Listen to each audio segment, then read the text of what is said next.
आज से लगभग लाखों वर्ष पहले सत्ययुग में जब रंभ नाम के असुर की जलती हुई चिता में उसकी पत्नी महिषी कूद पड़ी और खुद की आहुति दे दी, तब उस जलती हुई चिता में से महिषासुर के अलावा रक्त बीज भी बाहर निकला, जो कि स्वयं रंभ था। और पिछले जन्म में अग्निदेव के घोर तप के कारण ही वह इस बार पूर्ण जन्म लेकर रक्त बीज के रूप में वापस लौटा था। रक्त बीज बेहद चतुर होने के साथ साथ अत्यंत बलशाली भी था। फिर भी वह अपने बल से संतुष्ट न था और इसीलिए वह अमर होने की कामना लिए जंगल की ओर चल पड़ा और फिर ब्रह्मदेव की तपस्या में लीन हो गया। तपस्या करते करते सैकड़ों वर्ष बीत गए, पर ब्रह्मदेव अब तक प्रकट न हुए। लेकिन रक्त बीज अपने तपस्या से तस से मस न हुआ। वह निरंतर ब्रह्मदेव को प्रसन्न करने के लिए अपने तपस्या में डूबा रहा और आखिर में ब्रह्मदेव को रक्त बीज के सम्मुख प्रकट होना ही पड़ा, जिसके बाद ब्रह्मदेव ने रक्त बीज को उसके गहरे तप से जगाकर अपना वरदान मांगने को कहा। फिर रक्त बीज ने ब्रह्मदेव को अपना अभिवादन देते हुए उनसे सीधा अमर होने का वरदान मांग लिया, जिसके बाद ब्रह्मदेव भी सोच में पड़ गए। काफी सोच विचार करने के बाद ब्रह्मदेव ने रक्त बीज को अमृता का वरदान देने से मना कर दिया, परंतु उन्होंने रक्त बीज को एक ऐसा वरदान दे दिया जो कि अमृता के वरदान से बिल्कुल भी कम न था। दरअसल इस वरदान के दौरान रक्त बीज के शरीर से निकले रक्त के हर बूंद के धरती के स्पर्श मात्र से ही और रक्त बीज पैदा होंगे और उनके भी रक्त के धरती के स्पर्श मात्र से और नए रक्त बीज पैदा होते ही रहेंगे, यानी कि रक्त बीज के पनपने की कोई सीमा न होगी। वरदान देने के बाद ब्रह्मदेव अंतर्धान हो गए, जिसके बाद रक्त बीज ठहाके लगाते हुए सीधा पाताल लोक के महिषी शासित क्षेत्र पहुंच गया। दरअसल पिछले जन्म में जब वह रंभ था तो उसे महिषी असुरों ने मिलकर समाप्त कर दिया था और अब का बदला वह महिषी वंश से लेने के लिए वापस आकर उनके समक्ष खड़ा हो चुका था। और फिर रक्त बीज ने महिषी राज्य के अंदर मार काट मचाकर रख दी। उसने अकेले ही महिषियों के राजा समेत समस्त प्रमुख महिषी योद्धाओं को समाप्त कर दिया।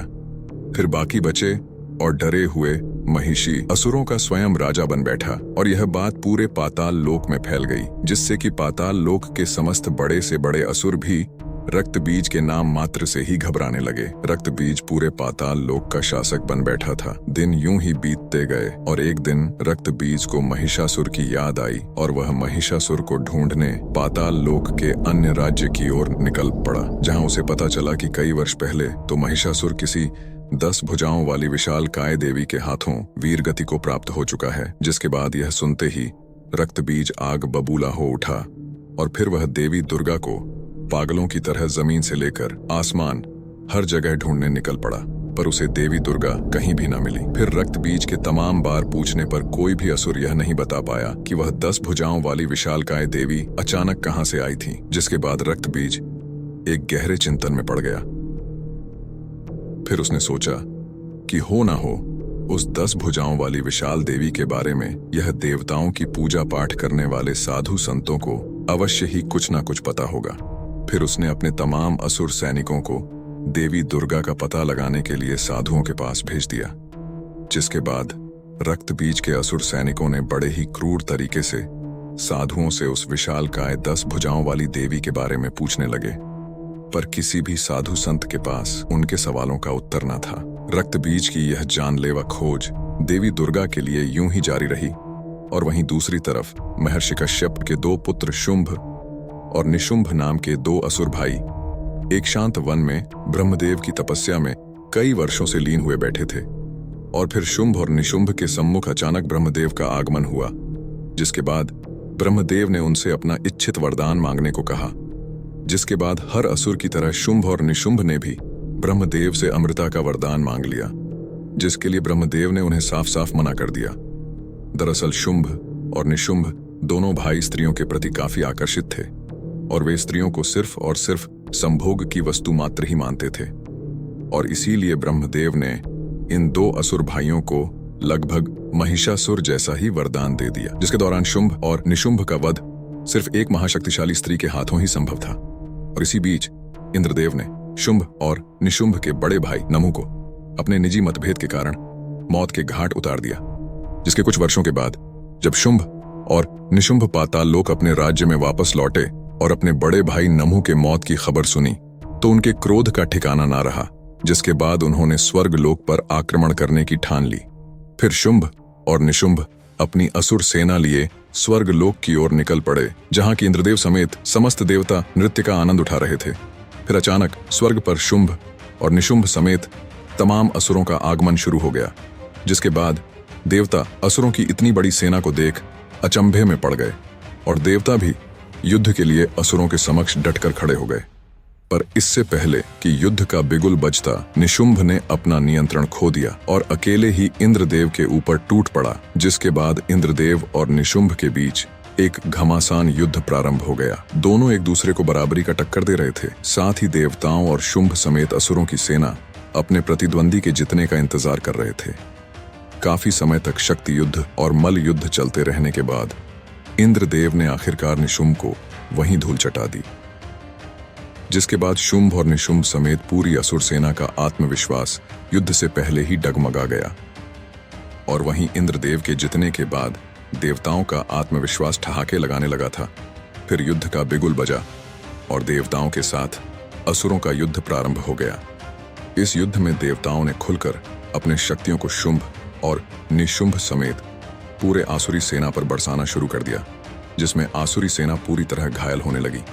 जिसके बाद शुंभ और निशुंभ ने भी अपने वरदानी ताकतों का इस्तेमाल करना शुरू कर दिया, जिसका देवताओं पर कुछ खास असर न हुआ। यहाँ तक कि देवता असुरों के साथ उपहास करते हुए युद्ध करने लगे थे। शुंभ और निशुंभ समेत पूरी आसुरी सेना देवताओं के समक्ष लाचार नजर आ रही थी। देवता यूं ही ठहाके लगाते रहे और असुर युद्ध को पूरी तरह से हारने की कगार पर आ चुके थे कि अचानक हारे हुए असुरों के पीछे से एक और जोरदार ठहाके लगाने की आवाज आने लगी, जिस पर सभी देवता मौन हो गए और कुछ देर के लिए सोच में पड़ गए। जिसके बाद आगमन हुआ रक्तबीज का, जो कि ठहाके लगाता हुआ हारे हुए तमाम असुरों के अंदर एक उम्मीद जगाता हुआ आगे बढ़ता चला आया और देवताओं के समक्ष आ खड़ा हुआ। उसके मात्र ठहाके लगाने से ही पूरा इंद्रासन कांपने लगा था। साथ ही उसे देख इंद्रदेव समेत सभी देवता भी थड़ थड़ कांपने लगे थे। दरअसल रक्त बीज उस समय स्वर्ग लोक में पिछले जन्म में इंद्रदेव के हाथों मारे गए अपने भाई क्रम का बदला लेने आया था। फिर इंद्रदेव ने कुबेर को एक संकट संकेत भेजा, जिसके कुछ क्षण के अंदर ही कुबेर अपने तमाम यक्षों के साथ स्वर्ग लोक में प्रकट हुए और फिर सभी देवताओं ने मिलकर रक्त बीज और शुंभ निशुंभ समेत सभी असुरों पर अपनी पूरी क्षमता के साथ टूट पड़े। जिसके बाद एक भयंकर युद्ध प्रारंभ हो गया। इस युद्ध में देवता और असुर दोनों ही बराबर ही उत्साह के साथ युद्ध कर रहे थे। यहाँ शुंभ और निशुंभ ने तो देवताओं को इस बार कांटे की टक्कर दे ही रहे थे और वहीं रक्त बीज अकेले ही बड़ी तेजी से पूरे यक्ष का नामो निशान मिटाए जा रहा था। युद्ध यूं ही कुछ समय तक चलता रहा, पर कुछ समय के बाद देवताओं के सभी यक्ष सेना समाप्त हो चुके थे और अब इस युद्ध में असुरों का पलड़ा पूरी तरह से भारी हो चुका था। जिसके बाद रक्त बीज समेत शुंभ और निशुंभ एक साथ मिलकर सभी देवताओं के ऊपर टूट पड़े, जिनके भय से इंद्रदेव और कुबेर समेत सभी देवता स्वर्ग से अंतर्धान हो गए। जिसके बाद शुंभ और निशुंभ रक्त बीज के दम पर स्वर्गलोक को पूरी तरह से जीत चुके थे और वे रक्त बीज से काफी प्रभावित भी हुए। जिसके बाद शुंभ और निशुंभ ने रक्त बीज के समक्ष अपना सेनापति बनने का प्रस्ताव रखा और साथ ही उसके हर कार्य में बराबरी का सहयोग देने का वादा भी किया। जिसके बाद रक्त बीज ने उनके इस प्रस्ताव को स्वीकार कर लिया। साथ ही शुंभ और निशुंभ ने अपने दो बेहद शक्तिशाली और प्रमुख दो असुर भाइयों चंड और मुंड को देवताओं की खोज में उनके पीछे लगा दिया और यहाँ देवता पूरे ब्रह्मांड की नजरों से छिप छिपाते हुए पृथ्वी में स्थित कैलाश पहुंच गए और महादेव के समक्ष त्राहिमाम की गुहार लगाने लगे। पर उस समय महादेव अपने गहरे ध्यान में लीन थे। काफी समय तक त्राहिमाम की गुहार लगाने के बावजूद भी महादेव तो अपने ध्यान में ही लीन रहे, परंतु देवी पार्वती अपने गुफा से निकलकर बाहर आई और देवी पार्वती ने देवताओं से त्राहिमाम का कारण पूछा। जिसके बाद सभी देवता उन्हें सारी बात बताने लगे कि तभी वहां देवताओं को ढूंढते हुए दोनों असुर भाई चंड और मुंड भी कैलाश पहुंच गए और चुपके से देवताओं की सारी बातें सुनने लगे कि तभी चंड और मुंड का ध्यान देवी पार्वती की ओर गया और उनकी आंखें वहीं फटी की फटी रह गईं। उन्होंने आज तक इतनी सुंदर स्त्री कहीं भी देखी न थी। उनका पूरा ध्यान देवताओं से हटकर सिर्फ देवी पार्वती की ओर केंद्रित हो गया। उनसे रहान और फिर वह कैलाश से भागते हुए स्वर्गलोक अपने स्वामी शुंभ और निशुंभ के समक्ष जा पहुंचे और उनके समक्ष देवी पार्वती के सुंदरता की व्याख्या करने लगे। इतना सुन शुंभ और निशुंभ देवी पार्वती को स्वर्ग की रानी बनाने का ख्वाब देखने लगे, जिसके बाद उन्होंने चंड और मुंड को देवी पार्वती के समक्ष शुंभ और निशुंभ से विवाह कर स्वर्गलोक की रानी बनने का प्रस्ताव ले जाने को कहा। साथ ही यदि देवी पार्वती उनके प्रस्ताव को ठुकरा दे तो उन्हें बलपूर्वक स्वर्ग लाने का भी जिम्मा सौंपा। और इसके लिए शुंभ और निशुंभ ने कैलाश पे देवताओं की स्थिति को ध्यान में रखते हुए चंड और मुंड को लगभग 1 लाख असुर सैनिकों के साथ कैलाश के लिए रवाना कर दिया। और यहाँ देवी पार्वती समस्त देवताओं को दोबारा से युद्ध करने की रणनीति समझा ही रही होती हैं कि अचानक वहां चंड मुंड समेत विराट आसुरी सेना आ धमकती है और शिवगणों को परास्त कर आगे बढ़ते हुए महादेव के पवित्र स्थल में आ खड़े होते हैं, जिन्हें देख देवता क्रोध से भर जाते हैं। पर देवी पार्वती तत्काल ही देवताओं को शांत करा देती हैं और फिर चंड और मुंड आगे बढ़कर देवी पार्वती के समक्ष शुंभ और निशुंभ का प्रस्ताव रखते हुए देवी पार्वती को स्वर्ग चलने की बात कहते हैं, जिस पर देवी पार्वती अत्यंत ही क्रोधित हो उठती हैं और चंड मुंड को अपनी विराट सेना लेकर वापस लौट जाने के लिए बोलती हैं। यह सुन चंड मुंड देवी पार्वती को अपशब्द सुनाने लगते हैं, जिसे सुन वहां खड़े देवताओं के भी रोंगटे खड़े हो जाते हैं और देवी पार्वती अत्यंत ही क्रोधित हो जाती है। और यह अपशब्द देवी दुर्गा भी अपने देवी लोक में बैठे बैठे सुन रही थी और प्रचंड रूप से क्रोधित हो रही थी। चंड और मुंड देवी पार्वती को सीधे तरीके से न चलने पर केश पकड़कर घसीट कर ले जाने की बात कहने लगे, जिसके बाद देवी दुर्गा से अपने अवतार देवी पार्वती का यह अपमान सहन नहीं हुआ और फिर देवी दुर्गा ने कैलाश पर ध्यान में बैठे महादेव को एक दिव्य संकेत भेजा और दूसरा दिव्य संकेत देवी पार्वती को भेजा, जिसके द्वारा देवी दुर्गा ने देवी पार्वती के एक अंश को महादेव के गले में प्रवेश कराया, जो कि महादेव के गले में स्थित विष से भर उठा। फिर वही विष से भरा हुआ अंश वापस देवी पार्वती के अंदर आकर समाहित हो गया और यह होता हुआ सिर्फ देवी दुर्गा, देवी पार्वती और महादेव के अलावा और कोई भी ना देख या जान पाया। जिसके बाद पहले से ही अत्यंत क्रोधित देवी पार्वती के शरीर का रंग अचानक नीला पड़ने लगा, जिसके बाद देवी पार्वती के शरीर का आकार भी बदलना शुरू हो गया। फिर देवी पार्वती का कद काठी पर्वतों के समान विशालकाय बन गया। फिर देवी पार्वती के इस काली रूप को देख चंड मुंड समेत पूरी आसुरी सेना थर थर कांपने लगी और देवता अचंभित मगर प्रसन्न हो उठे, जिसके बाद देवी काली ने एक जोरदार गर्जना भरी और उनके गर्जना मात्र से ही चंड मुंड समेत असुर सेना बहरे होने के साथ साथ हवा में झटके खाकर दूर जा गिरे। फिर देवी काली ने अपने दोनों हाथों में दिव्य तलवार प्रकट कर लाखों असुरों के ऊपर टूट पड़ी। देवी काली अपने दोनों तलवारों से तमाम असुरों का विनाश करने लगी। उस समय पूरे कैलाश समेत आसपास के तमाम पहाड़ी क्षेत्र देवी काली के गर्जना और पैरों के जमीन में रखने मात्र से ही थर्रा उठा था, जिसके बाद आखिर में चंड और मुंड दोनों ही देवी काली के आगे गिड़गिड़ाने लगे। पर प्रचंड क्रोधित देवी काली ने अपने तलवार के एक ही वार से चंड और मुंड का सिर धड़ से अलग कर दिया। इसी बीच कुछ बचे कूचे असुर बेहद भयभीत अवस्था में कैलाश से अपनी जान बचाकर भागते हुए स्वर्ग शुंभ और निशुंभ के पास चले आए और उन्हें सारी बात बताने लगे, जिसके बाद शुंभ और निशुंभ आश्चर्य में पड़ गए। फिर उन्होंने देवी पार्वती के सम्मुख खुद ही जाने की सोच ली, पर तब उन्हें ब्रह्मदेव का वह दिया हुआ वरदान याद आया, जिसमें उन्होंने शुंभ और निशुंभ को सिर्फ एक परम शक्तिशाली स्त्री के हाथों ही वध होने का वरदान दिया था।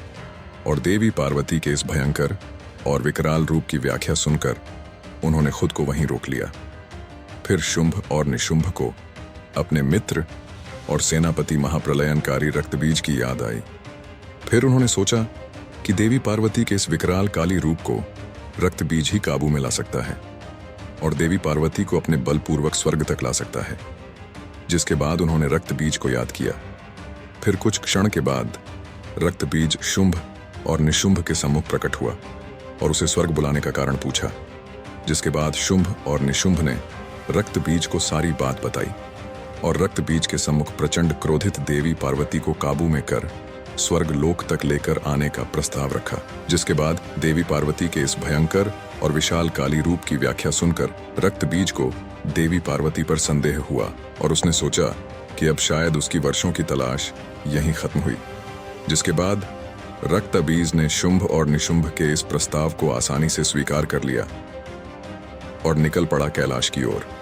और यहाँ कैलाश में देवी काली शांत होते हुए देवी पार्वती के रूप में वापस आ ही रही होती हैं कि अचानक कैलाश में रक्त बीज का आगमन होता है, जिसको देख सभी देवता डर से थर्रा उठते हैं और रक्त बीज ठहाके लगाता हुआ देवी पार्वती के सम्मुख चला आता है। रक्त बीज जैसे खूंखार असुर को सामने देख देवी पार्वती का खून वापस से खौल उठता है और देवी पार्वती वापस से विशालकाय काली का रूप धारण करने लगती है। फिर रक्त बीज अपने सम्मुख इतनी बड़ी कद काठी की भयंकर वीरांगना को देख समझ जाता है कि यही है दुर्गा और यही है काली। फिर रक्त बीज भी महिषासुर के बदले की आग में जलते हुए अपने अंदर वर्षों से पल रहे क्रोध को जगा लेता है और देवी काली पे अपने भयंकर और विस्फोटक अग्नि से प्रहार कर देता है। पर देवी काली पर इसका कोई असर ही होता, बल्कि इसके विपरीत वे और भी प्रचंड रूप से क्रोधित हो उठती हैं और रक्त बीज के चेहरे पर अपने तेज धार नाखूनों से प्रहार कर उसका चेहरा नोच लेती है। पर रक्त बीज के चेहरे से रक्त की बूंदें निकलकर जैसे ही धरती को स्पर्श करती है, उसके रक्त के हर बूंदों के धरती के स्पर्श मात्र से ही और नए रक्त बीज उत्पन्न होने लगते हैं। और यह देख सभी देवता आश्चर्य से भर उठते हैं और देवी काली गुस्से में आग बबूला होते हुए अपने दोनों हाथों में दिव्य तलवार प्रकट कर तमाम रूप से उत्पन्न हुए रक्त बीज पर अंधाधुंध प्रहार कर उनके सिर को धड़ से अलग करने लगती है। परंतु रक्त बीज मरने की जगह और भी अधिक और अनगिनत संख्या में उत्पन्न होने लगता है। फिर देवी काली ने अपने और 2 भुजाओं को प्रकट कर अपने 4 भुजाओं से भी अधिक मात्रा में उत्पन्न हो चुके रक्त बीजों को समाप्त करने लगी।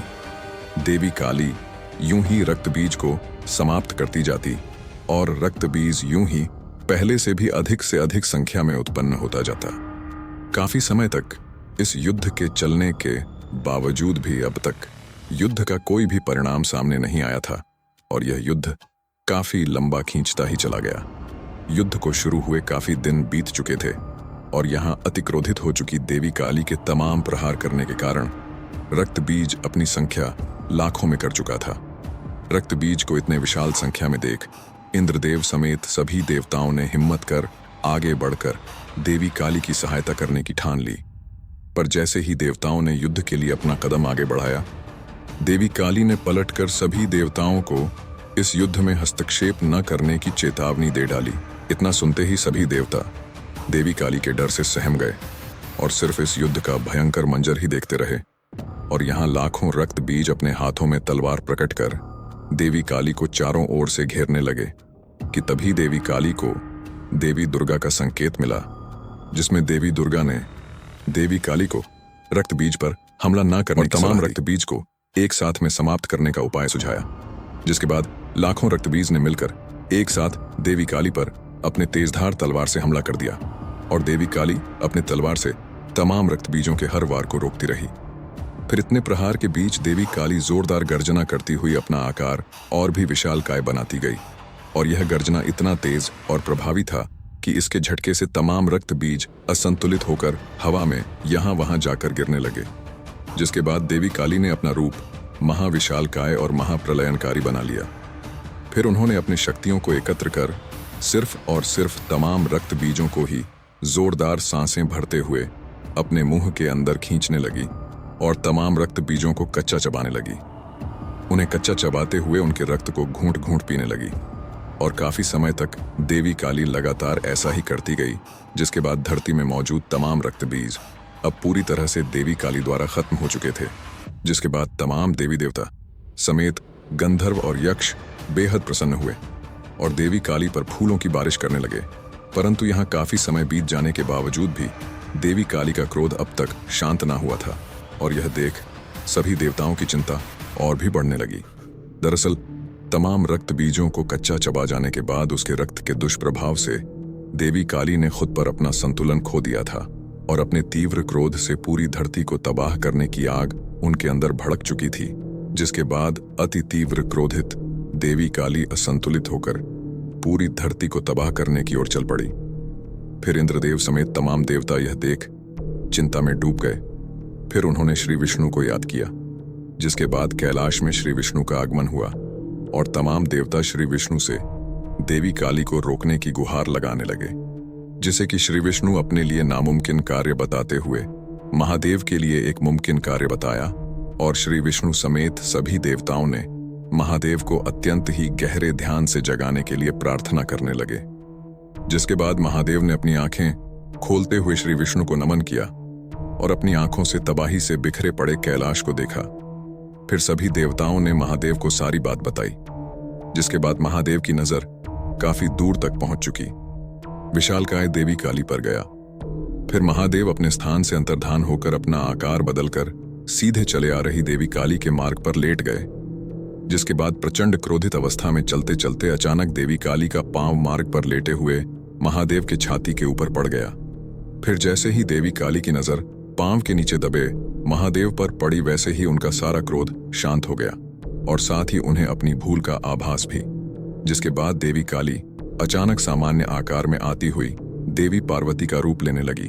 फिर मूर्छित होकर धरती पर गिरने लगी कि अचानक महादेव ने देवी पार्वती को थाम लिया और उन्हें उठाकर अपने स्थान पर लेकर आए। देवी पार्वती को मूर्छित अवस्था में देख तमाम देवी देवता समेत शिवगण चिंतित हो उठे। फिर महादेव देवी पार्वती को चेतना में वापस लेकर आए और यह देख सभी देवी देवता समेत पूरा कैलाश खुशी के मारे झूम उठा। पर काली अवतार धारण करने के कारण देवी पार्वती का रंग रूप काला पड़ चुका था, जिससे कि देवी पार्वती परेशान रहने लगी थी। फिर महादेव ने देवी पार्वती को ब्रह्मदेव की तपस्या करने की सलाह दी, जिसके बाद देवी पार्वती कैलाश के शिव स्थान से काफी दूर जाकर किसी और पर्वत की चोटी पर बैठकर ब्रह्मदेव की तपस्या में लीन हो गई। देवी पार्वती कुछ वर्षों तक यूं ही ब्रह्मदेव की तपस्या में लीन रही। फिर एक दिन ब्रह्मदेव देवी पार्वती के सम्मुख प्रकट हुए और उनसे अपना वरदान मांगने को कहने लगे। जिसके बाद देवी पार्वती ने ब्रह्मदेव से अपना रंग रूप वापस दिलाने को कहा। जिसके बाद ब्रह्मदेव ने अपने तंत्र से काली अवतार के दौरान देवी दुर्गा की शक्ति के साथ शिव के विष के आपस में समाहित होकर उत्पन्न हुए ऊर्जा को देवी पार्वती के शरीर से अलग कर दिया, जिसके फलस्वरूप देवी पार्वती का रंग रूप पहले जैसा ही हो गया। फिर देवी पार्वती अत्यंत ही प्रसन्न हुई। फिर देवी पार्वती के शरीर से निकली हुई वह अत्यंत ताकतवर ऊर्जा एक बड़े कद काठी की बेहद खूबसूरत वीरांगना में तब्दील हो उठी, जिसकी दिव्यता और चमक देख देवी पार्वती और ब्रह्मदेव अत्यंत ही प्रसन्नता से भर उठे और उन्हें एक नया भव्य नाम देवी कौशिकी दिया। साथ ही ब्रह्मदेव ने देवी कौशिकी को इसी चोटी में शुंभ और निशुंभ नामक 2 असुर भाइयों के आने तक ध्यान मग्न रहने की आज्ञा दी, क्योंकि ब्रह्मदेव ने देख लिया था आने वाला कल